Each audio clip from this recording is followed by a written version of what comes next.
Vamos a hacer una clase de cálculo de una hora, en verdad no he medido el tiempo, o sea que probablemente una hora de clase, un poco menos, el resto en control, y de ahí ya siguen el control hasta el viernes, pero no es necesario que se dediquen todo el día, pero es para que tengamos un poquito de margen.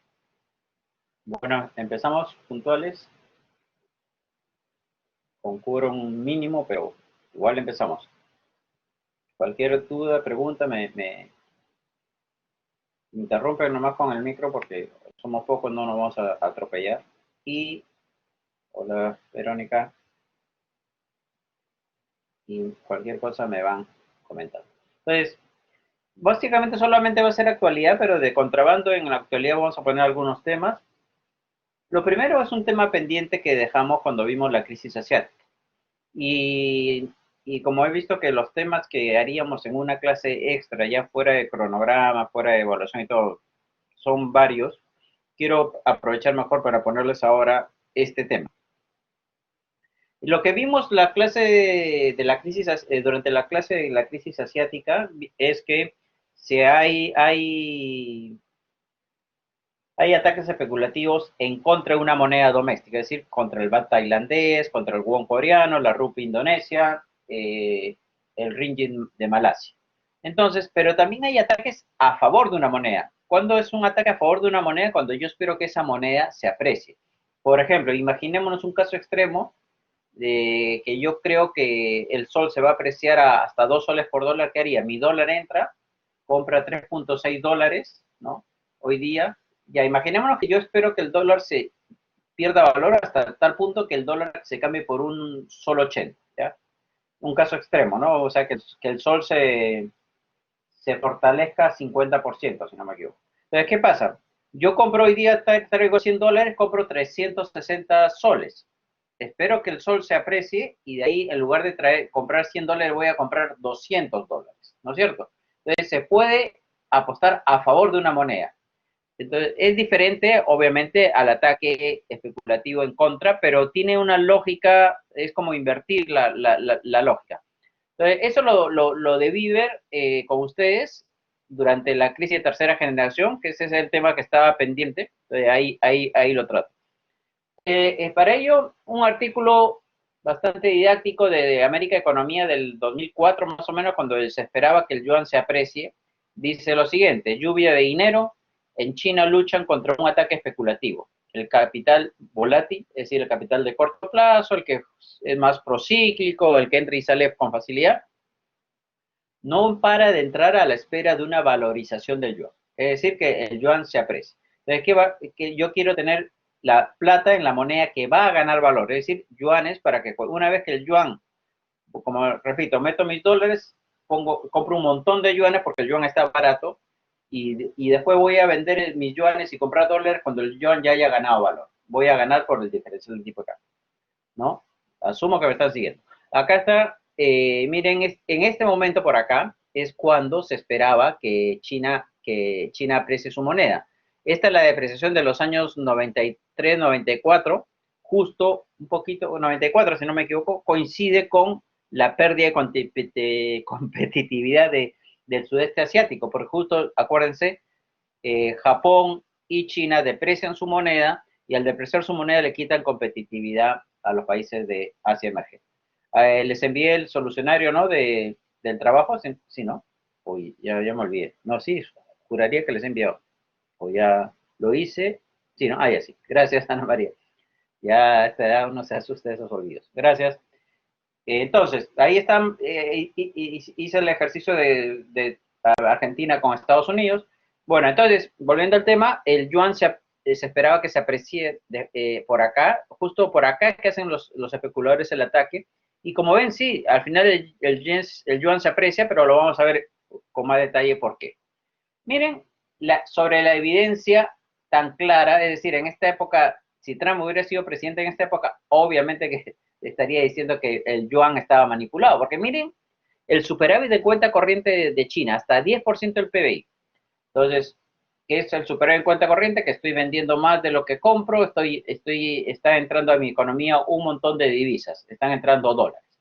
Por el lado de la cuenta corriente, entran dólares. Por el lado de la cuenta financiera, la inversión directa extranjera están entrando. Acuérdense que China ha sido como la gran zona industrial del mundo, la gran zona franca donde se ensamblaban todos los productos y un montón de empresas entraban a China y se estimaba más o menos como flujo de inversión directa extranjera, si no me equivoco, como 70.000 millones de dólares cada año en neto. Es decir, entran capitales entran dólares por mis exportaciones y entran dólares por la cuenta financiera, es decir, empresas que están entrando a China.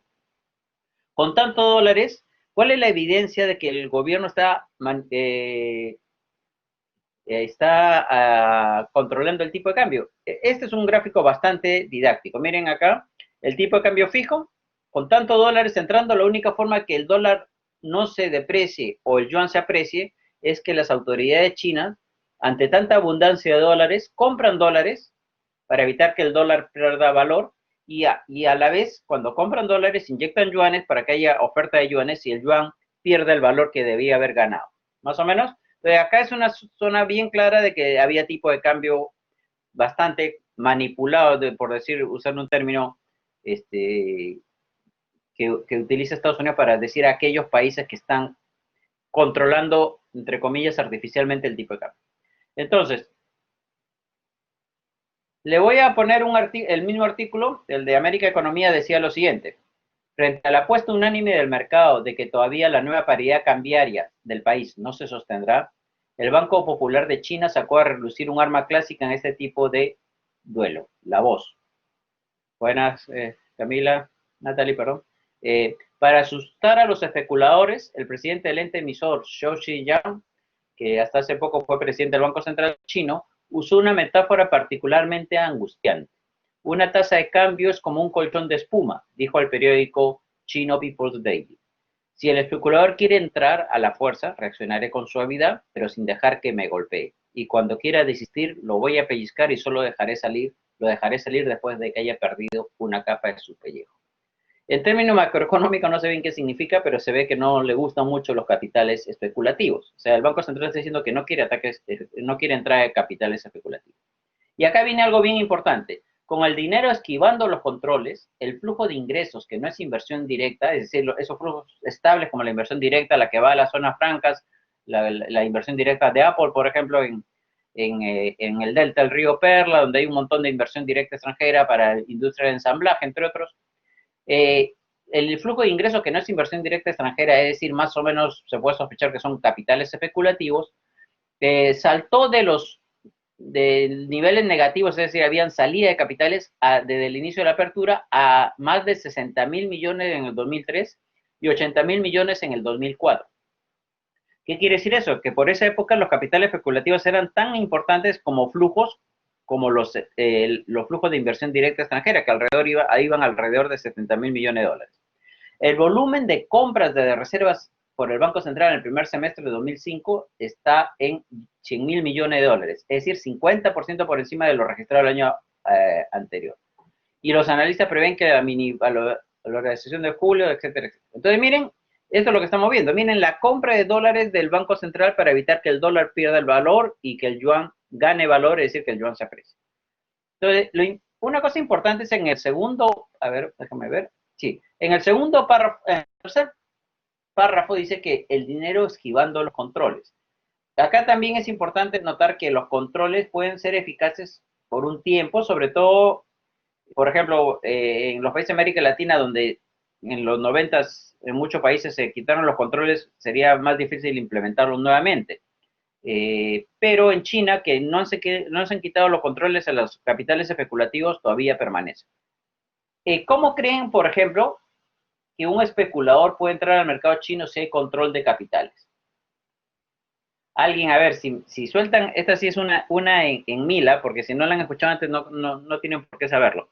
¿Cómo creen que un especulador chino un especulador que quiere tener yuanes puede bypassear los controles?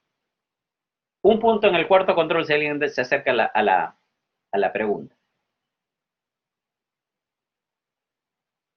Ni siquiera un punto, así están bien bajetones, muchachos.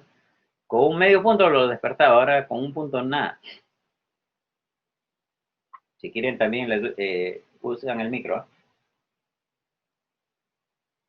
Ni idea, esa es buena respuesta. Compra bonos, pero bueno, compra bonos mercado negro, va por ahí. Ya se despertaron.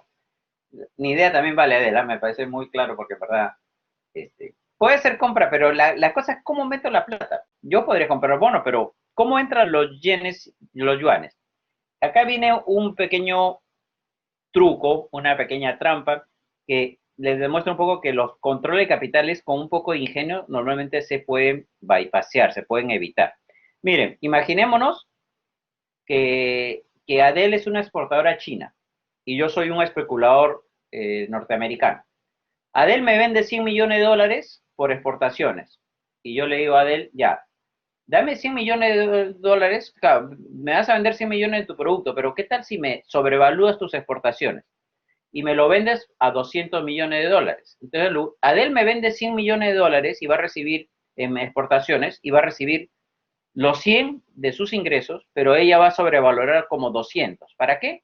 Para que yo pueda meter de contrabando 100 millones de dólares más a China y Adel los convierte a yuanes, compra un montón de, o sea, con esos dólares compra un montón de yuanes porque el yuan está débil y yo le digo a Adel, ya, cuando el yuan se aprecie, vamos a medias en esos 100 millones que hemos metido como capital especulativo. Es decir, una trampa, ¿no? Adel me vende 100, pero va a meter 200 dólares, millones de dólares en la economía, y con lo cual tiene esos 100 millones extra, que el Banco Central le va a dar los yuanes, le va a recibir yuanes baratos por ese dólar y va a esperar que el yuan se aprecie para retirar. También por eso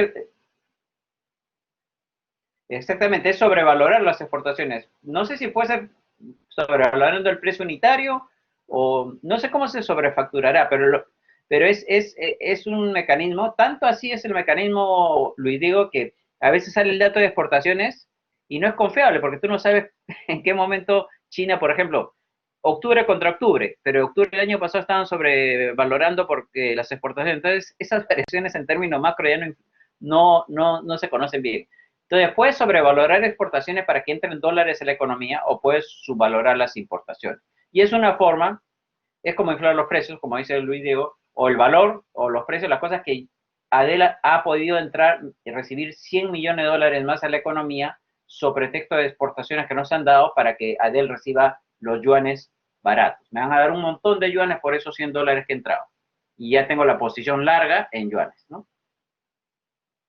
Es difícil, o sea, siempre, no sé, o sea, debe haber sanciones. Imagínense en países con más tradición autoritaria, debe ser complicado. Pero siempre hay forma de evadir los controles. O sea, obviamente la sobrevaloración se puede detectar. Es más, de hecho que se sabe que ha habido sobrevaluaciones, pero no sé cómo en una economía centralizada, o por lo menos con mucho más controles, eso se puede dar con tanta facilidad. Eso un poco a lo que voy es que si se da en un país como China, es probable que en cualquier otro país del mundo también se pueda bypassear, ¿no? Entonces, por ejemplo, en Chile hace mucho tiempo había control a los capitales a los capitales de corto plazo que entraban por un año. Entonces decidieron que el capital se iba a permanecer un año y un día. Entonces cosas así pasan, ¿no? ¿Y cómo se puede controlar eso, Larisa? No, en verdad no lo tengo claro, porque es difícil estar mirando cada factura de exportaciones, ¿no? Y de hecho, como le digo, en China lo hacía. Entonces, ahora, ¿por qué un ataque especulativo frente a la entrada de capitales tiene una ventaja para el Banco Central cuando es a favor de su moneda? La gente quiere yuanes y yo como Banco Central puedo imprimir todos los yuanes que quiera.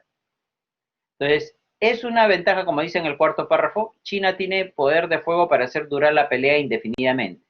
Al contrario de un ataque especulativo que apuesta a la devaluación de la moneda, donde el Banco Central puede quedarse sin dinero, en este caso China solo tiene que comprar más reservas para impedir que su moneda suba y por lo tanto, teóricamente, esta situación podría durar para siempre, dice Rubí.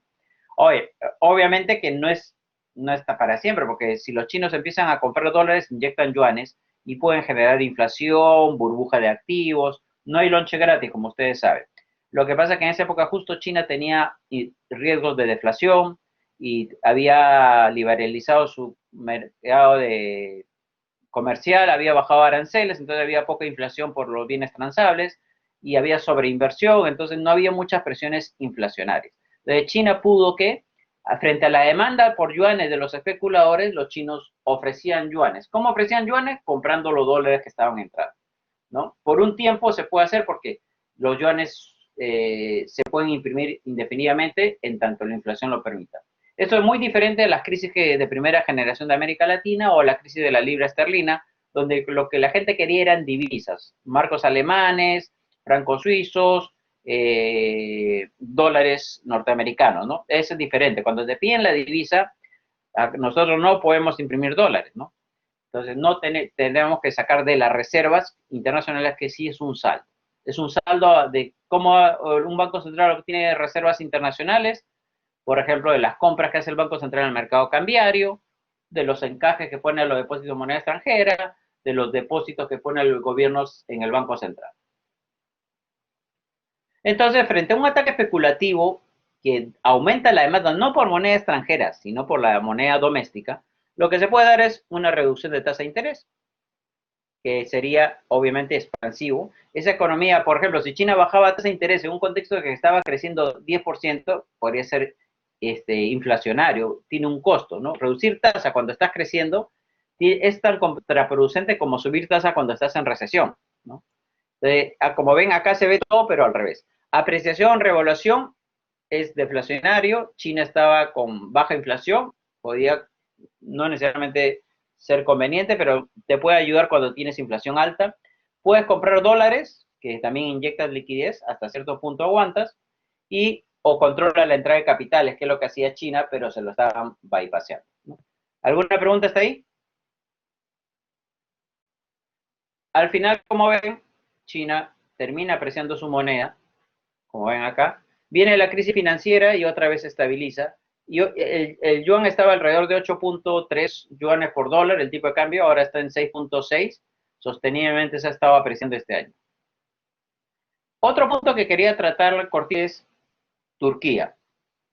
¿Por qué? Porque hay una lectura obligatoria para el quinto control de la próxima semana, peso doble en hora de clase y objetivo, ya se lo saben, e individual, ¿no? Donde les puse cómo las presiones cambiarias obligan a veces a los bancos centrales a subir tasa de interés o depreciar su moneda. Turquía en el año 2018, junto con Argentina, fueron las dos economías más afectadas por dos choques que había en el mundo. Uno era la expectativa de que la FED empiece a subir tasa. Imagínense, en 2018 las expectativas eran totalmente diferentes a las actuales. Hubo la expectativa de que la FED suba tasa y también hubo un choque que afectó el precio de los commodities, la entrada de capitales. ¿Qué choque hubo en el 2018 que afectó la entrada de capitales y los precios de los commodities, muchachos? A ver, ¿quién pregunta para el quinto control? A ver, respondan para ver si. Dígame dos choques que han afectado la economía en el 2018. ¿Nadie? Que empezó en el 2018, así que le pegó a todo el mundo prácticamente. La guerra comercial. El Brexit también, Larisa, pero empezó en el 2016. La guerra comercial empezó en el 2018, efectivamente, Adel. María Gracia también. ¿Qué pasó en el 2016? El Brexit, más bien, en el 2016 había dos riesgos de cola. ¿Cuáles eran los dos riesgos de cola más grandes para la economía mundial en el 2016? Acuérdense, riesgos de cola es un riesgo de poca probabilidad de ocurrencia, pero si ocurre, es súper costoso. En el 2016 los dos grandes riesgos de cola eran el Brexit y el triunfo de Trump en las elecciones de noviembre, y ambos se dieron. En el 2018 ya viene otro choque, que es la guerra comercial, ¿no? Entonces, ¿qué pasa? Con la expectativa de alza de tasa de la FED, los capitales salen. Con la guerra comercial, los capitales también se asustan, se refugian en activos seguros y además afectan el precio de los commodities, como hemos visto hace algunas clases. En ese contexto, miren cómo a pesar de la recesión y la salida de capitales, Turquía tiene que subir su tasa de interés, igual que Argentina. Y otra vez la bajó con la pandemia, pero otra vez la ha tenido que subir, en gran parte porque hay mucha demanda por dólares en una economía, porque Turquía tiene mucha deuda privada que vence y que tiene que pagarse. En esa economía hay mucha presión por dólares. ¿Cómo enfrentan la presión por dólares? Subiendo tasa, depreciando la moneda o poniendo controles o vendiendo dólares. Entonces, a pesar de la pandemia, hay economías que probablemente dentro de poco van a tener que empezar a subir su tasa de interés, ¿no? En los últimos 6, 7 meses casi nadie había subido tasa de interés porque obviamente lo que se priorizaba y era evidente que había bajas presiones inflacionarias en un contexto de demanda pagada totalmente colapsada. Y ahora recién Turquía, miren cómo empieza a subir tasas. En un contexto en que también la inflación está al alza, no baja de 10-12%, y el Banco Central está perdiendo un poco de la credibilidad antiinflacionaria. Miren, esto es justo lo que les comentaba. Miren, en el artículo que les he dejado, ¿en qué países, por ejemplo, va a haber más demanda por dólares? En aquellos países, esto es el año 2018, que tuvieran cuando empiezan los choques que les comenté. Miren, en el 2018 había déficit en cuenta corriente contra deuda de corto plazo, como porcentaje de la RIN. Y lo que vemos es que aquellos países que tenían más deuda de corto plazo sobre RIN, reservas internacionales, y más déficit en cuenta corriente, precisamente fueron los dos países cuya depreciación fue mayor. El tamaño de la circunferencia nos permite tener una tercera variable en el eje, es decir, déficit en cuenta corriente, deuda de corto plazo, y el tamaño de la circunferencia es la depreciación de la moneda. Entonces, ¿en qué países la depreciación fue más grande? En aquellos países que había más demanda por dólares porque o menor entrada de dólares. Argentina vio caer el precio de la soya, el Banco Central no subía la tasa cuando había presiones inflacionarias, los capitales empiezan a salir y en ese contexto Argentina, al igual que Turquía, tienen que empezar a subir tasa y a bajar y a depreciar su moneda y a vender reservas. Miren, acá está un poco ese esquema de el país frente al choque, ¿qué tiene que hacer? Deprecia la moneda 50% Argentina, es decir, su tipo de cambio se duplica. El dólar se aprecia 100% y Argentina se deprecia 40 y casi 50%. Pierde reservas hasta antes del préstamo con el fondo y sube su tasa de interés. Turquía más o menos sigue la misma receta, ¿no? Deprecia su moneda, pierde reservas y sube tasa de interés. Y miren, pasando de Turquía a Argentina, miren el alza de tasa de interés que tiene que hacer Argentina. Argentina sube la tasa de interés de 25-30% hasta 80%. Y el tipo de cambio sube de más o menos 20 pesos hasta 40 pesos y hasta el 2020 sigue para arriba hasta los 80 pesos. ¿Qué supone eso? Imagínense que ¿qué supone esto para la sostenibilidad fiscal? ¿Es bueno o malo? A ver, ¿quién quiere opinar? Estoy hablando de un exceso de demanda por dólares o un exceso de demanda relativa por dólares. ¿Cómo ese exceso de demanda relativa por dólares puede afectar a una economía en sus cuentas fiscales? ¿Alguien que quiera intervenir? ¿Nadie? Ya, entonces le voy a contar para avanzar para que tengan su cuarto control. Depreciación es una soila, sí, gracias. Entonces, pero esa depreciación afecta, la RIN más es un tema monetario, o sea, a lo que voy, cuando pierdo reserva, sí, es cierto, vas afectando la vulnerabilidad, pero miren, la reserva yo lo veo más como un mecanismo temporal, pero no puede ser permanente porque un país no puede perder sostenidamente reservas.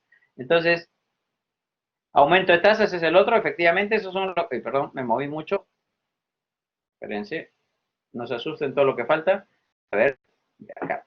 Entonces, como dice Adel y como dice alguien más por ahí, miren, tenemos un choque externo negativo y el país ve que salen capitales, no entran tantos dólares porque el precio de la soya está bajo y tienen que pagar deuda externa, de privada o pública. ¿Qué pasa entonces? Hay escasez de dólares. ¿Cómo enfrento esa escasez de dólares? Elevando tasa de interés o depreciando la moneda. Si elevo la tasa de interés, es recesivo para la actividad y voy a recaudar menos. Si deprecio la moneda y tengo que pagar obligaciones en dólares, el fisco está descalzado y eso también puede generar vulnerabilidad fiscal. Y si genera vulnerabilidad fiscal, aumenta la prima por riesgo país, ¿no? Y los capitales van a estar menos proclives a meter dinero en esa economía. Entonces, un poco también porque como esta es prácticamente la última clase oficial, en este curso hemos mezclado, como les decía, crisis fiscales, crisis cambiarias, crisis externas. Pero muchas veces hay relación. En este caso, en Argentina, 2018, la crisis cambiaria terminó deteriorando bastante los fundamentos fiscales por este canal de transmisión que les menciono. A veces también una crisis fiscal termina afectando a los bancos, como en Europa en el 2012. ¿Por qué? Porque los bancos tienen muchos bonos del tesoro de los gobiernos. O en Argentina en el 2001, más del 90% de los activos de las AFP eran bonos del tesoro argentino que entró en default. Entonces, un poco para que vean cómo se vinculan las crisis, ¿no? Puede haber solo cambiaria, solo fiscal, a veces son cambiarias y fiscales, a veces son fiscales y bancarias. En el caso de Argentina, el 2001 fue cambiaria, bancaria y fiscal, ¿no? Y para terminar, quería presentarles un pequeño PPT que resume en parte lo visto en el curso, que es como un PPT de lo que hemos visto, pero actualizado, y un poco recoge lo que son la perspectiva de América Latina y la perspectiva de crecimiento global. Y se lo pongo porque es una manera de repasar el curso y ver algunas cosas que tal vez ya se están olvidando porque lo vimos al comienzo del curso, alguna de ellas. Miren el crecimiento mundial a la izquierda. La barra roja es las economías emergentes, la barra azul es el mundo y, perdón, la roja es emergente, sí, azul es el mundo y plomo es desarrollado. Siempre creciendo más los emergentes, pero en esta caída nos caemos todos. Sin embargo, los desarrollados caen un poco más. Pero lo que vemos acá a la izquierda, a la derecha, miren cómo la diferencia entre lo que crecía el mundo emergente y el desarrollado iba creciendo porque China crecía mucho más y entonces en promedio las economías emergentes crecían muy por encima de las economías desarrolladas. Ese diferencial ya empezó a disminuir rápidamente. Otra cosa importante en esta crisis es que es un grado de sincronización tremendo, porque el 95%, el Fondo Monetario estima que el 95% de las 200 economías del mundo van a tener una recesión, una caída en el PBI per cápita, excepto algunas economías que controlaron bien su pandemia, como Taiwán, que lo controló casi en los primeros brotes, ¿no? Con los primeros aviones que venían de China sin avisar nomás, ya si tiene fiebre al hospital y si no a cuarentena y su carácter de isla tal vez también ayudó. Vietnam, que tiene un boom de crecimiento fuerte, un boom exportador, y China, son tres de los países grandes que no van a tener caída en su PIB per cápita. La crisis financiera internacional del 2008-2009, 60% de las economías tuvieron una caída en PIB per cápita. Es decir, este es un choque mucho más sincronizado. Y una cosa importante también cuando vemos el PIB per cápita, siempre hay segundas reflexiones o segunda mirada a la data que son bien básicas, pero que a veces no la hacemos. Sabemos que el PBI va a caer este año, ¿no es cierto? Y que el próximo año va a rebotar. La pregunta es, y en neto pueden sacar su tasa, ¿no es cierto? Y eso es lo que se hace acá. Miren cómo América Latina, en términos de PBI per cápita, miren cómo Asia Emergente terminará el próximo año por encima de lo que tenía antes de la pandemia. Pero en América Latina, miren esta caída, después viene esta recuperación, o sea, acá se cae como 8%, acá se recupera como 3%, y lo que vemos es que el PIB per cápita va a retroceder a niveles de 2010 o 2009. Entonces, ahí ya vamos viendo un impacto bastante significativo. En particular, creo, si no me equivoco, es Argentina y México y Brasil que ya venían desacelerándose antes de la pandemia, sobre todo Argentina. Retrocede como 15 años más o menos. Pero bueno, en promedio, la región retrocede 10 años en cuanto a PIB per cápita. Ni la desarrollada ni las emergentes caen tanto, como le digo, en las emergentes está influido por el crecimiento de China y otros países de Asia. Otra cosa importante que también les comenté al principio del ciclo es que normalmente el consumo cae menos que la inversión en las crisis, porque la gente quiere suavizar su consumo, ¿no? Y trata de que su consumo sea lo más plano posible a pesar de la volatilidad de ingreso. En este caso, miren el círculo rojo, muestra cómo el consumo ha caído bastante más que otras crisis anteriores, como la crisis financiera global. Miren cómo acá cae mucho más que en esta crisis y casi igual que la inversión. Y normalmente uno ve que cuando hay una crisis, la inversión es la que más cae. En este caso, por la dinámica de la crisis, donde, por ejemplo, uno no puede consumir porque se le cierran los servicios, no puede salir de la casa y no puede, pues, comer doble o triple por más encerrado que esté. Entonces, hay buena parte del consumo que se se tiene que postergar porque no hay oferta de esos bienes, ¿no? Entonces no puedes salir a la calle, no puedes ir a un cine, no puedes ir de paseo, no puedes comer afuera, etcétera, etcétera. No puedes ir a un dentista y el consumo tiene que caer. Entonces, esta es una crisis muy particular donde el consumo tiene una caída brutal y que se está recuperando en el tercer trimestre. Pero es una dinámica diferente, ¿no? A lo que han respondido los principales bancos centrales con que, igual que en la crisis anterior, con una reducción de tasa y sobre todo con una expansión del crédito y otros activos de los bancos centrales. Miren, compra de bonos, etcétera. Esta respuesta en esta crisis, compárenla con la crisis financiera global y vemos que esta expansión de la hoja de balance de los bancos centrales es muchísimo más grande. Un poco menos de 2 meses la FED expandió su balance en 3 billones aproximadamente.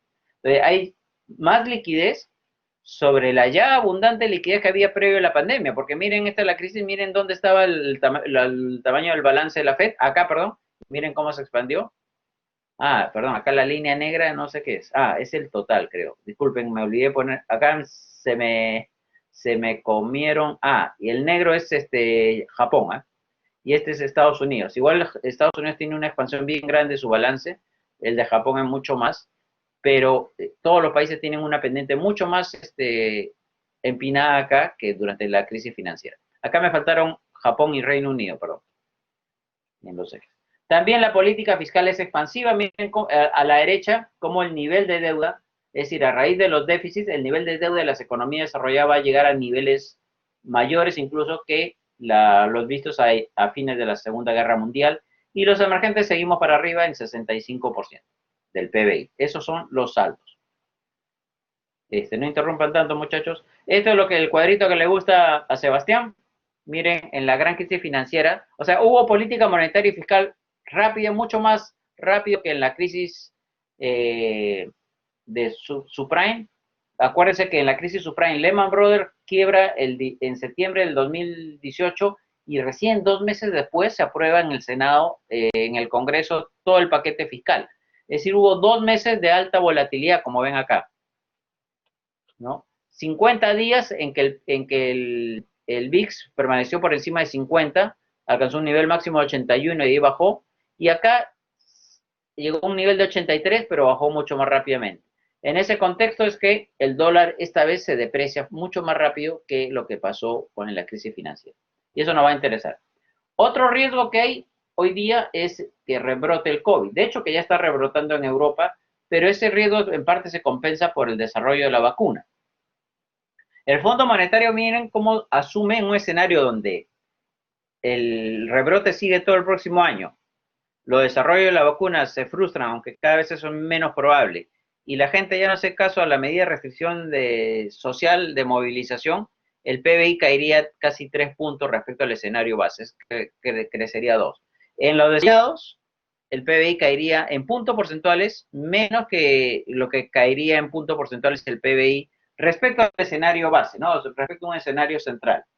¿Por qué creen ustedes que el PBI en las economías emergentes caería más que en las economías desarrolladas en caso hubiese un rebrote del COVID? ¿Alguien que quiera? Medio punto. Pueden hablar, muchachos.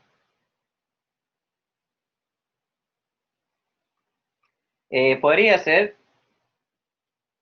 también. También podría ser, sí es cierto. Pero miren a la derecha el último gráfico. Es cierto, ¿no? Son motivos ciertos, pero hay uno adicional que alerta al fondo y puede ser que sea cierto.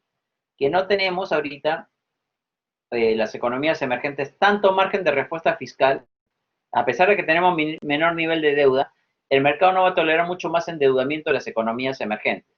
Entonces, miren qué pasa acá.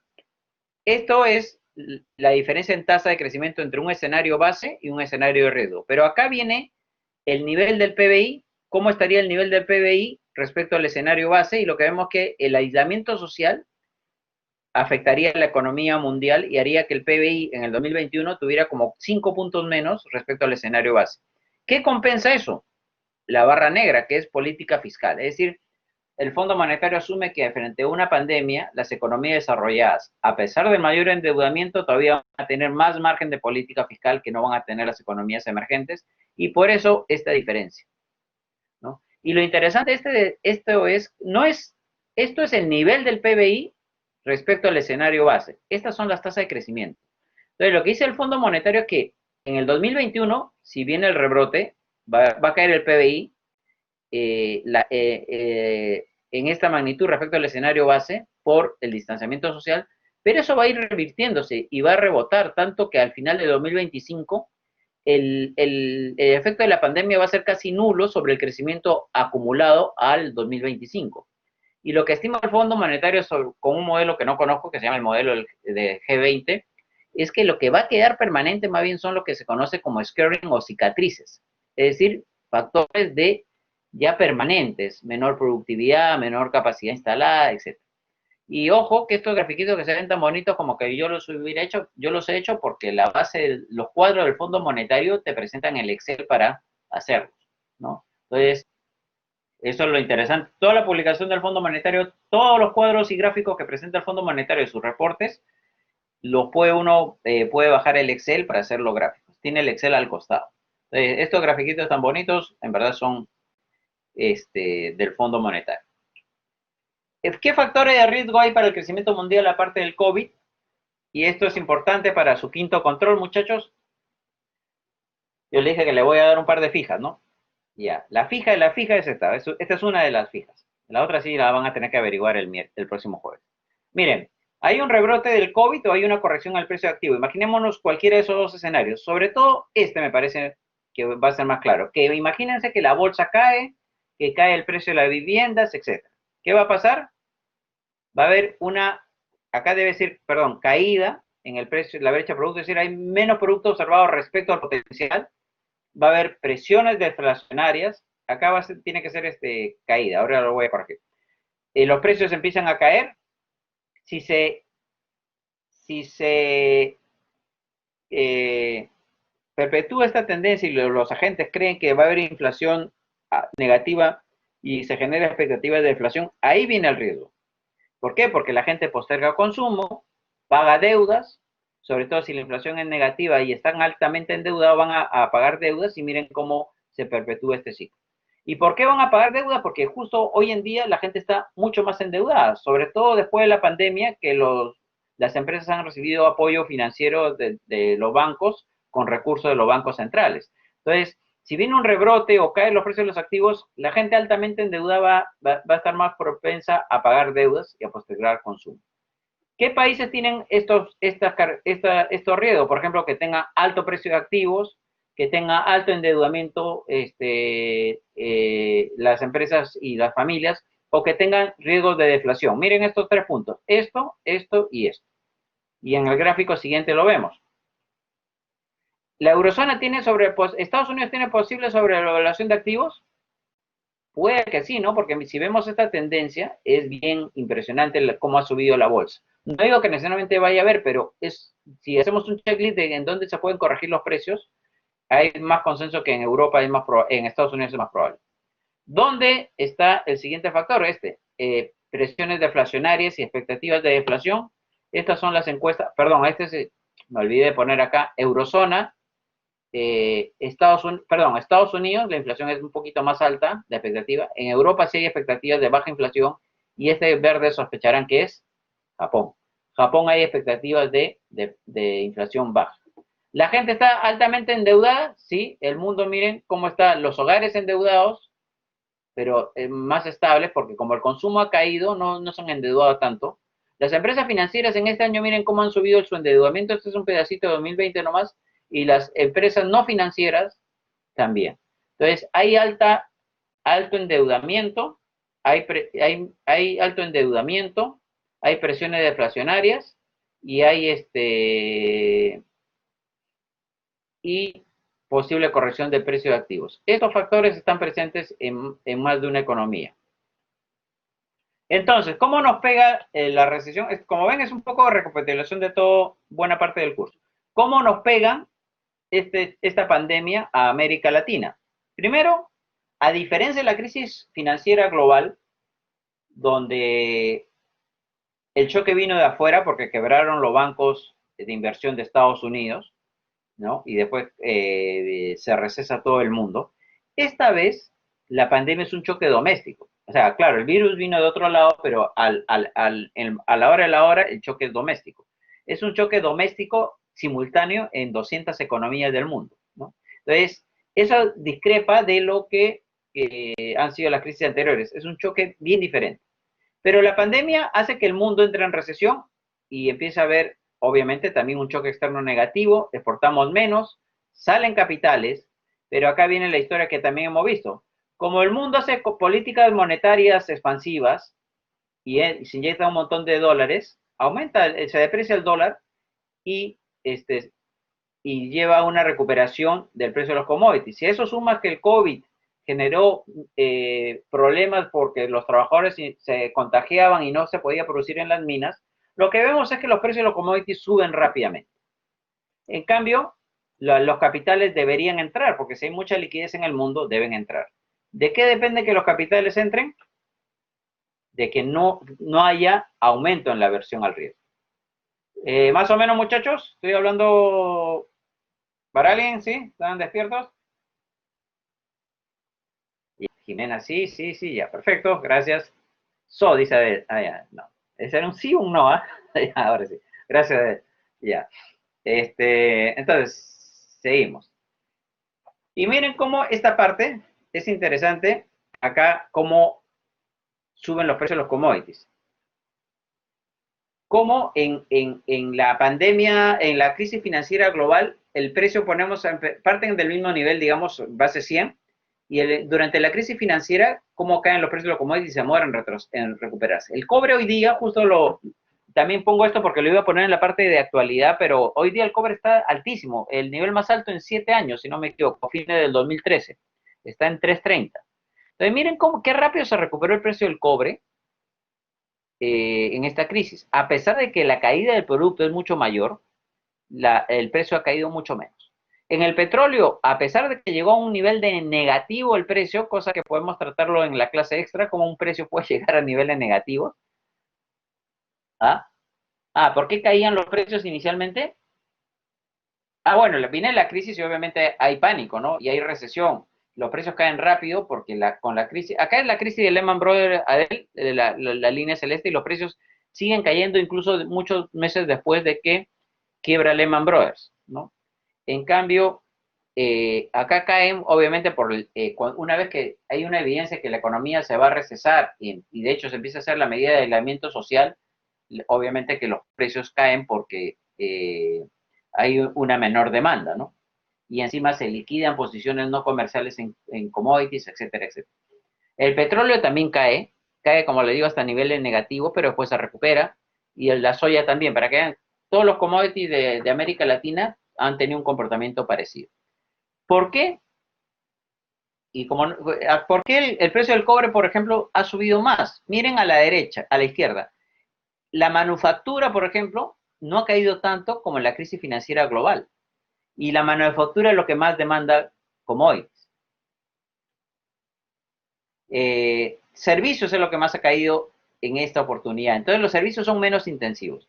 Otro punto importante es que cuando China entra en aislamiento, es en el momento en que menos demanda por commodities tiene. Y cuando empieza a recuperarse, justo es cuando demanda más commodities. Termina su medida de aislamiento y hacia marzo empieza a abrir la economía justo cuando ellos estacionalmente demandan más commodities. Y también, como ven, las posiciones no comerciales. Miren cómo los especuladores apuestan a que el precio del cobre cae, tienen contratos de venta neta de cobre, pero una vez que empieza a haber liquidez y el dólar se deprecia, miren qué rápido las posiciones de venta de venta neta pasan a ser compra neta, es decir, los agentes empiezan a especular con un alza en el precio del cobre. Y lo comparamos con la gran crisis financiera, la crisis financiera global, que es la azul, y una crisis bursátil que hubo en China. Y también coincide con algo que ya hemos visto, que acá el dólar, miren cómo se estabiliza. Acá en la crisis financiera subprime, miren cómo el dólar se fortalece frente a las monedas. Acuérdense, también pregunta para el final, cuando el dólar se fortalece, los commodities el precio de los commodities cae. Cuando el dólar se debilita, el precio de los commodities tiende a subir. Es decir, esto que preguntó Sebastián en el curso, de qué pasaba con el dólar esta vez se ha debilitado mucho más rápido, por lo menos no se apreció tan fuerte al comienzo y se debilitó después, en una magnitud mucho más significativa que en la crisis financiera global. Y eso ha permitido también que los commodities vayan subiendo.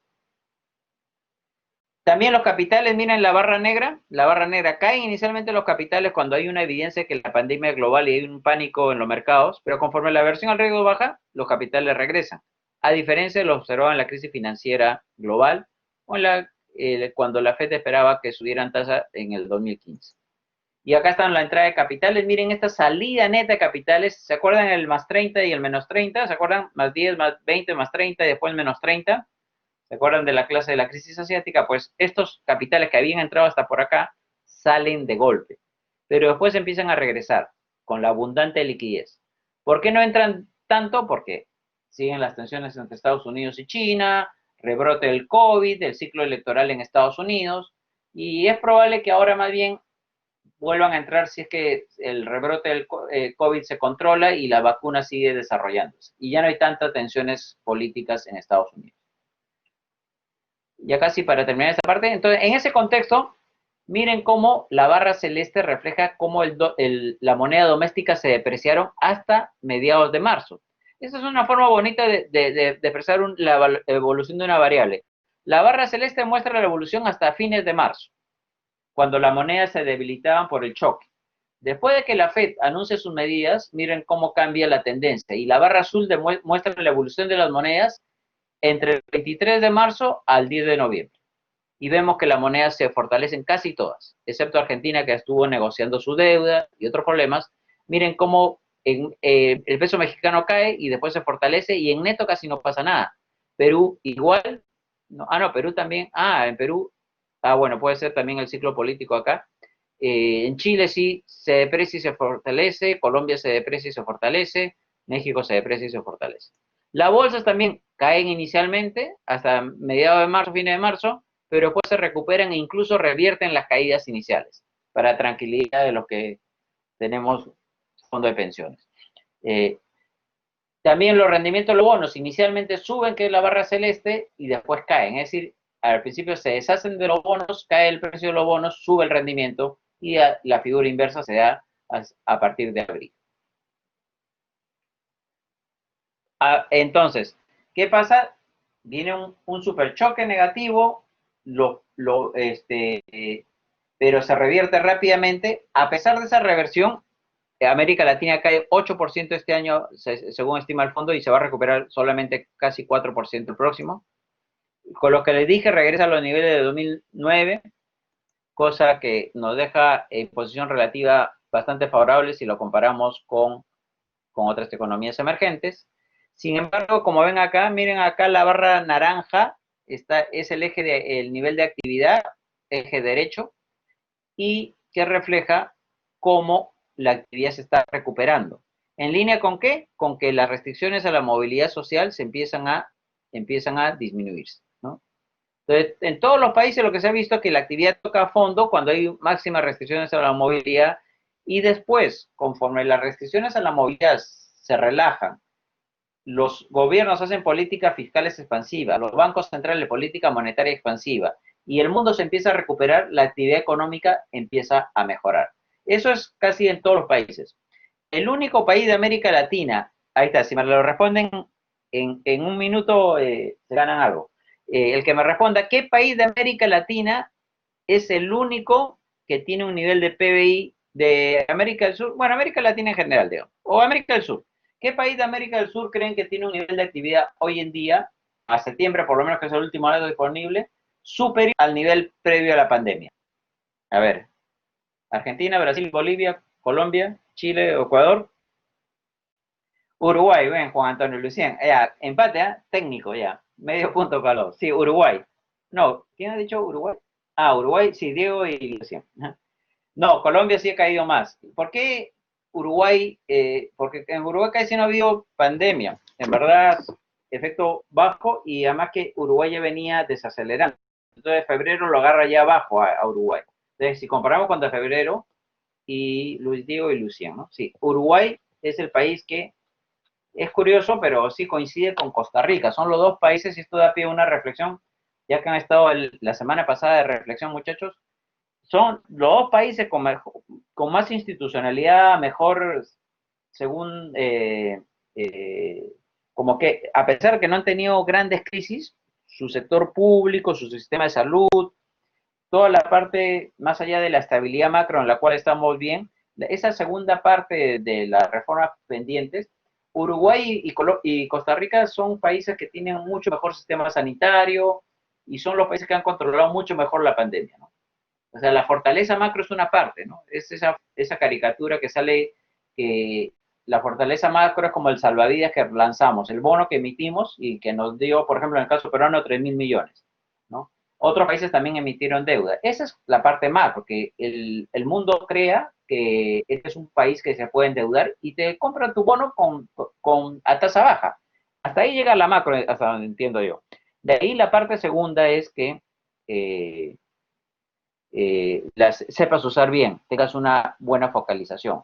Ya que Juan Antonio señala Colombia, leí un artículo en The Economist que Colombia, gracias a la pandemia, ha podido desarrollar un padrón de gente que necesita apoyo social tan bien hecho, muy parecido al que tiene Costa Rica, según el artículo, en verdad no conozco el tema, que ha hecho que al focalizar bien la gente que está en pobreza, al focalizarla bien, ya están pensando en Colombia quitar exoneraciones al valor agregado, es decir, al impuesto general a la venta, es el equivalente nuestro. ¿Por qué? Porque dicen, ¿para qué voy a exonerar a todo el mundo si yo sé dónde están los pobres?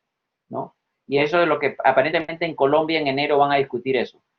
Me estoy desviando un poco del tema, pero ya que es última clase vamos a hacer más digresiones.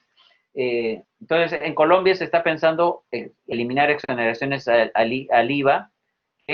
Pues todo el mundo se goza de una exoneración tributaria de impuestos a las ventas, pero en verdad no todos lo necesitan. Entonces, de la pandemia puede salir algo bueno, que es saber focalizar mejor dónde están la gente que necesita apoyo. Si vemos las políticas, ¿por qué la economía se ha reactivado? En parte porque, uno, hay menos restricciones a la movilidad. Dos, porque hemos hecho políticas fiscales y monetarias expansivas. Miren acá, es lo que hemos bajado a la tasa de interés y lo que hemos aumentado el déficit. Y vemos que todos los países están en este cuadrante donde la tasa de interés es más baja hoy que en febrero y donde el déficit fiscal también es mayor que el año previo. Entonces, vemos que todos los países han hecho políticas monetarias y fiscales de una u otra forma expansiva. Las tasas de interés, como sabemos, se han bajado en forma mucho más rápida frente al choque inicial que en la gran crisis, en la crisis financiera global. Y esto es una de las últimas partes que quiero tratar. Miren las medidas fiscales. Las medidas fiscales tienen dos componentes. El gasto discrecional, es decir, ayuda social, gasto en salud, etcétera. Ese gasto, medidas discrecionales, tienen estos componentes. En azul, por ejemplo, lo que ha hecho Brasil para la familia es bien importante. Chile en apoyo a las empresas. En amarillo, Perú tiene otras medidas. En azul, apoyo a las familias. Y ahí vemos la medida, cómo se compone. La fuente, nuevamente, es el Fondo Monetario. Y ahí es lo bueno que ahí tenemos una perspectiva comparada, ¿no? Eso lo sacó el Fondo Monetario para toda América Latina en su reporte regional. Entonces, la medida de mayor gasto son estas. Y acá está en detalle. Perú, Chile y Brasil, los que más paquete fiscal han hecho, en diferentes estructuras. Y a qué, ya Luis Diego y Lucien tienen su medio punto, ¿a qué hace referencia el gasto contingente, la barra naranja? A ver, ¿quién quiere comentar? ¿Qué es un gasto contingente? ¿Y a qué hace referencia en esta pandemia? Donde Perú tiene 8.4% del PBI en gasto contingente, Bolivia también fuerte, Brasil también. ¿Quién se anima a dar un comentario? Profe, ¿se escucha bien? ¿Nadie? Profe, ¿se escucha ¿Por qué bien? es un gasto contingente? ¿Qué ha hecho? Esto es bueno que lo sepan. O sea, ¿qué ha pasado en esta crisis? El fisco ha gastado. Gasto situacional, no sé a qué hace referencia Natalie, si quieres explayarte.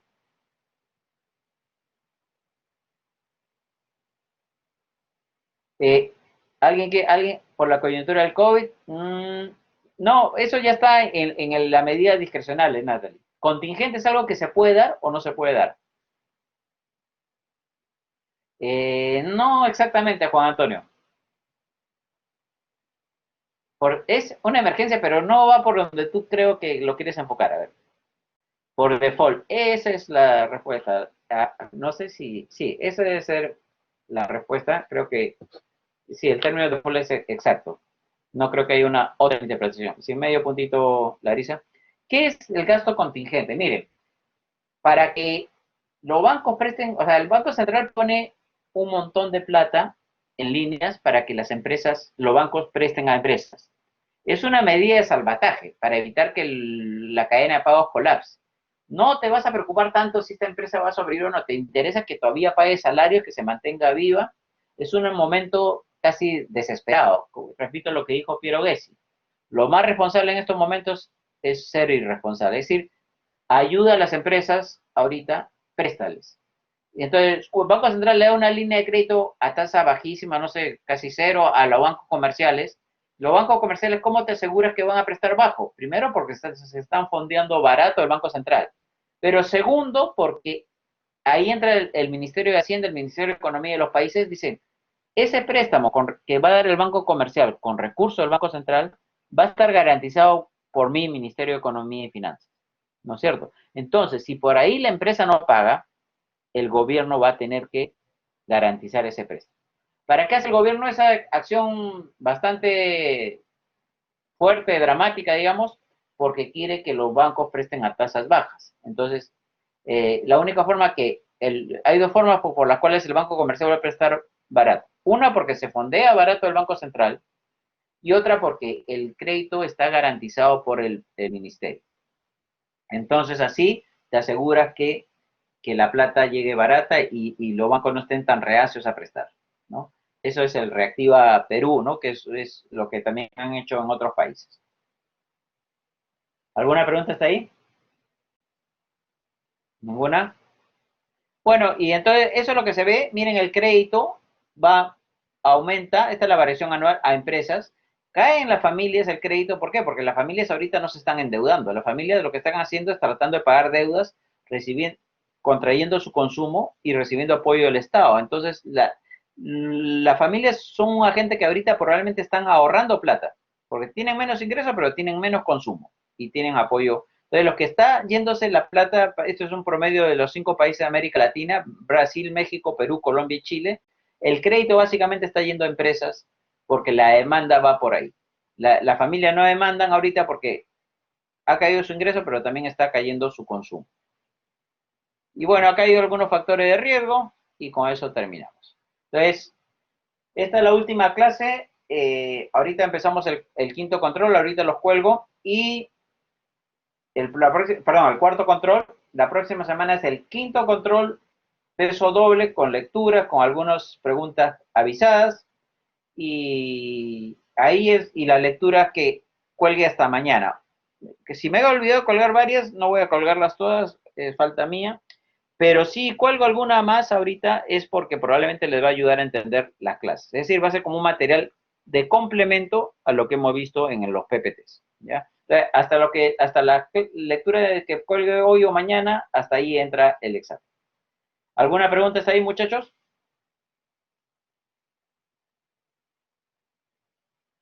Este control sí, Adel, pero el del jueves va a ser individual y peso doble. Ahí ya los separo un poco, porque ahí va a ser la idea que ahí es donde se van a poder diferenciar en su nota. Como le dije al principio del ciclo, ahí es donde se pueden sacar 20, 21, a veces hasta 22, porque hago sobre 22 puntos y al final no les quito nada porque hay por ahí otros que tienen 0,7, 0,8. ¿De qué hace la diferencia? Uno, entender las clases, pero también leer todas las lecturas. Vendrán de las 20 puntos, por lo menos 8 puntos de lecturas. Entonces pueden sacarse, es de opción múltiple, decirlo siempre, como hemos quedado ya desde el comienzo, opción múltiple, peso doble e individual. Y acuérdense que ya van 4 controles con el de hoy, más el del próximo jueves que vale doble. Son 6 controles, pero de esos 6 controles se quita uno. ¿Tiene tiempo limitado? Sí, Adel, la clase más o menos. No, no amerita mucho más porque van a ser 20 preguntas objetivas. Y objetivas y imagino para asignarles un minuto más o menos a cada pregunta. ¿Será por el Blackboard? Si funciona el Blackboard, sí. El ciclo pasado lo hice en el Blackboard. Ahora le llamaré a unos conejillos de indias el miércoles, por favor, para que hagamos un simulacro. Y lo más probable es que sea en el Blackboard, opciones múltiples, para verlas en un minuto y pasar a la siguiente pregunta. ¿Alguna pregunta más, Magali? Son más o menos tipo las preguntas que les puse las clases pasadas, ¿no? Objetivas de ese tipo. Algunas más. Siempre es que entiendan la esencia del curso. Por ahí alguna pregunta antipática es ¿qué país tiene la mayor tasa de interés? Pero eso es nomás para fastidiarnos. Pero la mayoría va a ser preguntas conceptuales, ¿ya? Por ejemplo, no sé, un, un problema de la eurozona en el 2012 fue que, dos puntos, habían países que estaban creciendo, otros que estaban cayendo, y la política monetaria no podía ser la misma, no favorecía a todos. Cosas así que sean más conceptuales, no tienen que entrar al detalle del numerito, ¿no? De la tabla, pero sí las cosas más conceptuales. La guerra comercial, según Krugman, ¿cuál es el principal problema? El problema que tiene Estados Unidos con China no es el comercio en sí, sino la guerra de la propiedad intelectual. Pregunta de ese tipo, si son, y todas las lecturas que están colgadas como lecturas obligatorias, son obligatorias, Magali. Si es algo que ponga, en algunas les he puesto opcional, esas no entran. Por ejemplo, les he colgado todo el paper de Raham en Jackson Hole, donde habla de los riesgos de los instrumentos financieros, estos novedosos y con alto riesgo. Eso no, todo el paper no, pero sí obligatorio es la entrevista que le hicieron a ese autor, a Raham, en la revista Finanzas y Desarrollo, donde él cuenta un poco cómo se la solió la crisis que venía, ¿no? O sea, excepto una lectura que es la lectura de Dodd sobre los tentáculos de la crisis subprime, el resto de lecturas son bien básicas como para entender lo más importante de los temas. Y repito, si cuelgo alguno entre hoy y mañana va a ser para ayudarlos a entender el curso, algún tópico. Ya, entonces, resumen del curso, el próximo jueves prácticamente es un examen, como una especie de examen final, ¿no? Para recapitular todo el curso. Bueno, entonces, dicho esto, pasamos al control. Compartimos archivo. Perdón, profe, respecto al control de hoy, tenemos todo el día de mañana, no para que se dediquen todo el día, sino que como me animé a hacer esa parte que faltaba, porque en verdad estaba dejando varios tópicos, lo pueden entregar hasta mañana. No, esto no, perdón, un segundito.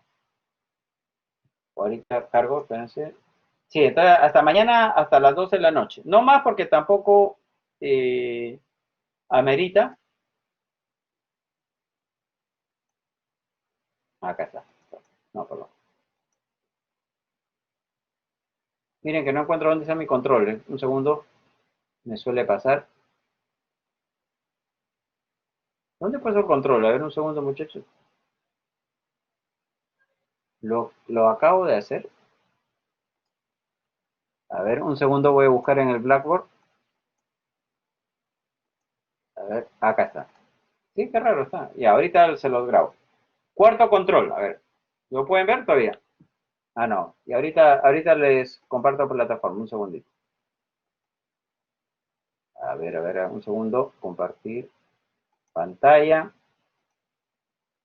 Ténganme paciencia, muchachos, que ya estamos en las últimas. Sí, Larisa, puedes preguntar escribiendo o hablando porque... Yo, profe, Sí, Larisa, ¿te ¿me escucho? escuchan? Sí, ya, perfecto. Profe, tengo una pregunta. No te La escucho, próxima Larisa, no sé, semana, a ver, sí, una pregunta. ¿ahora sí? ¿Ahora sí? ¿No? No te escucho, ¿alguien escucha? ¿Escuchan a Larisa o no? Audífonos. Yo no escucho a Larisa, a ver, o estoy mal yo, a ver, Ahora qué sí raro. se me escucha. ¿Y por qué si los escuchaste hace un rato? O sea, ¿ahora sí se escucha o no? No, no escucho, a ver. Sí, se te escucha, Lari, pero yo no te escucho. No, parece que, al menos, a ver, porque hablé con Adela al inicio de la clase. A ver, un segundo. A ver, a ver, a ver. A ver, un segundo.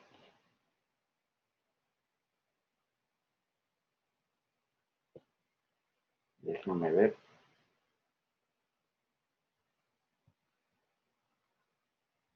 Un segundo, muchachos. Pero me puedes ir escribiendo igual tu pregunta, a ver si. El control de la próxima semana. No, no, van a tener más, van a tener 1 hora y media, sí. Sí, no, esto, o sea, no sé con qué velocidad pasará cada pregunta. Es buen punto. Lo que pasa es que también por la dinámica virtual y que no estoy atrás echándoles un ojo, siempre esta dinámica virtual hace que sean más dinámicas las preguntas. Pero buen punto. Déjenme ver cuáles son las opciones. Tal vez pueden quedarse más tiempo en una pregunta, pero ya no regresar. Déjenme ver cómo lo manejo.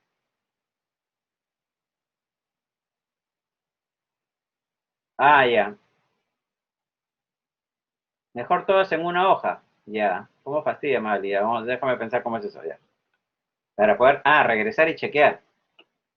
Ya, ya. Voy a, bueno, pero ya. Si no, muy estresante. Esa es la idea, pues, Mali, que se estresen algo. Hasta ahora no se han estresado conmigo. Eso también es cierto. Que lo dice Jimena, ¿no? Que a veces uno no sabe qué enfrentar primero. Bueno, apelaré, uno, a que la pregunta van a ser relativamente no de plantilla, porque tengo que confiar en ustedes que no van a recurrir a, obviamente, yo tengo que asumir que ninguno de ustedes se va a copiar, obviamente, pero igual siempre se tiene que tomar las precauciones del caso. Así que ya, ya vemos cómo lo hacemos, pero recojo sus inquietudes ahorita. No sé si les haré caso al final, pero sí, yo creo que sí. Y voy a checar lo del audio también para la próxima clase. ¿Ya? Un segundo que estoy tratando de ver por... Espérenme un minuto, muchachos. Acá está el control. Lo estoy grabando. Ya está saliendo en pantalla el cuarto control. Ahora sí. Ahorita lo voy a colgar en el Blackboard. Este control es como para que practiquen un poco los conceptos de las últimas dos clases y un poquito también la parte anterior. Miren, cuarto control. ¿Se acuerdan que ustedes se fueron a China una vez a asesorar al gobierno y no les hicieron caso las autoridades de Estados Unidos? ¿Se acuerdan? Ya, entonces, enterado de su asesoría al gobierno chino, realizada en octubre de este año, el gobierno de Vietnam quiere contar con sus servicios. Las autoridades de dicho país están preocupadas por la acusación del gobierno de Estados Unidos respecto a la manipulación de su moneda, el dong. Las autoridades lo contratan para que sustente, con argumentos económicos, la posición del gobierno vietnamita en contra de dicha acusación. Para la información estadística se le sugiere utilizar, entre otras fuentes que considere relevantes, el World Economic Database, el link que está en la nota de pie de página, y el World Economic Outlook y el Trading Economics, entre cualquier otra información que consideren usted relevante. Por ejemplo, para China, ¿qué hubieran usado? No, miren, ¿cómo me va a acusar ahorita de manipulador si estoy perdiendo reserva, ya no tengo en cuenta corriente, mi macro no sé qué, etcétera, etcétera? Argumentos parecidos que hicieron para China, con poco éxito esa vez, ¿se acuerdan? Van a hacer ahora digo poco éxito porque el gobierno chino les puso igual, el gobierno norteamericano les puso su arancel. Entonces, ustedes tienen que elaborar un texto breve y conciso con los argumentos en contra de la acusación de subvaluación cambiaria. Sin considerar que hay argumentos a favor de la posición de Estados Unidos, pónganlo como una nota a pie de página. Es decir, yo como asesor de Vietnam no voy a poner escrito explícitamente a Estados Unidos que por este lado sí estoy manipulando, pero le pueden decir al gobierno vietnamita, por si acaso Estados Unidos no va a poder decir esto, y frente a eso sí está más difícil defender. El único variable que no es exactamente cierta y creí que iba a funcionar es este gráfico, muchachos. Este dato lo he cambiado para que puedan aplicarse mejor el ejercicio. En verdad, el dong no está tan depreciado como está en este gráfico. O sea, la única variable que no es cierta es este gráfico. Lo que ustedes saquen del Fondo Monetario, cuenta corriente, RIN, inversión directa extranjera, crecimiento, lo que crean relevante, eso sí es cierto. El único dato que no es exacto es que acá le he metido una depreciación que no se ha dado. Es un poco para que pueda jugar con el resto del examen. Entonces, elabora un texto breve y conciso con los argumentos en contra de la acusación de subvaluación cambiaria o manipulación del tipo de cambio también. Si considera que hay argumentos a favor de la posición de Estados Unidos, indíquelos en un texto aparte, al final de la pregunta. ¿No? O sea, no mezclen. Ahí digan, si yo voy a argumentar a Estados Unidos, le voy a decir esto, pero por si acaso, acá sí nos pueden agarrar. 2. Imagine que nuevamente sus argumentos no son tomados en cuenta por el gobierno norteamericano. No se frustre mucho. El gobierno de Estados Unidos impone un arancel que compense la pérdida de competitividad del productor norteamericano desde inicio de 2018. Es decir, como el ejercicio que hicimos para Argentina con Estados Unidos. Es decir, el arancel va a poner la situación equilibrada a diciembre del 2017. Más o menos parecida a lo de Argentina con Estados Unidos. ¿Alguna pregunta hasta ahí? Ya. Entonces, y hagan el cálculo, puede ser a mano, sí, pero en el Blackboard ahorita voy a poner las series relevantes de tipo de cambio, inflación y para China, Estados Unidos y Vietnam. Ahorita le digo por qué les pongo también China. Pregunta siguiente. Una vez impuesto el arancel, los productores de Vietnam que exportan su producto a Estados Unidos evalúan instalarse en China para evitar la aplicación del arancel. Es decir, si el producto viene de China no hay arancel, si viene de Vietnam, sí. Aprovechando su estadía en ese país, los empresarios lo contactan para pedirle su opinión. Nota, estimaciones econométricas muestran que hacia diciembre de 2017 la competitividad medida por los respectivos precios en dólares era la misma en ambos países. Entonces, ustedes van a decir, ¿les conviene ir a China o no les conviene ir a China al productor vietnamita? Dicen, sí anda porque con todo lo que ha pasado en tipo de cambio e inflación, ahora te conviene irte a China. O te puede decir, no, por ejemplo, el yuan se te ha apreciado tanto que aunque no te cobren arancel vas a estar peor, ¿no? Entonces, por ahí comparen. Porque lo que pasa en muchos países, como pasó en Japón en el 92-93, que los inversionistas que producían en Japón para vender al resto del mundo terminaron yéndose al sudeste asiático. Igual acá, dado que el mercado norteamericano castiga los productos que vienen de Vietnam con un arancel, ¿qué tal si te mueves de Vietnam a China? ¿Te conviene o no te conviene? Y la última pregunta es, de regreso al Perú, un inversionista que tiene activos en dólares, líquidos en dólares, le indica que está evaluando invertir su dinero con fines estrictamente especulativos en China o en Vietnam. Señale qué consejo le daría. No lo metas, sí mételo, te conviene o no te conviene. Alguna idea por ahí. No sean muy detallados, sí usen un par de números relevantes, pongan bullets, si quieren hacerlo en PowerPoint, y porque les sale más como más estructurado tipo bullets y ideas fuerza, pueden hacerlo en Word, como sea más conveniente. Sí, yo les sugiero que hoy día ya descansen y mañana empiecen a verlo y lo entregan a cualquier hora del día de mañana. Entonces el próximo jueves, control objetivo y va el peso doble individual con lecturas incluidas y después de finales, ya con ustedes totalmente aliviados, hacemos una clase extra. Ok, muchachos, entonces ahorita me despido para colgarles el ejercicio en el Blackboard ahorita, si no me voy a olvidar. A ver, miren, le voy a, si quieren, compartir pantalla para que vean que lo estoy haciendo. Compartir pantalla. Vamos a compartir pantalla para que, ya, vamos a ver. A ver.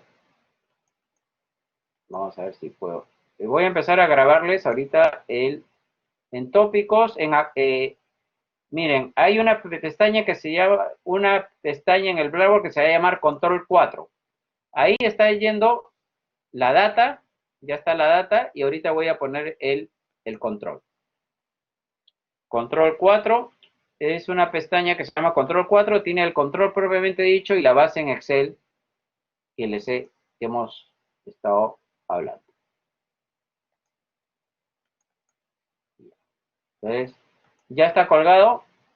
Me lo entregan mañana a cualquier hora. Me pueden contactar si tienen alguna duda mañana o ahora ya no creo, mañana a cualquier hora, si tienen alguna duda sobre el trabajo. Podemos hacer un mini grupo de Zoom o me escriben por WhatsApp o por correo. Ya muchachos, suerte. Cuídense. Ya están colgadas las dos cosas. Por cualquier cosa, Adel o La delegada interina Magali me avisan ya si hay algún problema con la bajada de data, pero estoy viendo que ya puedo abrir la data del IPCs y el control ya está colgado.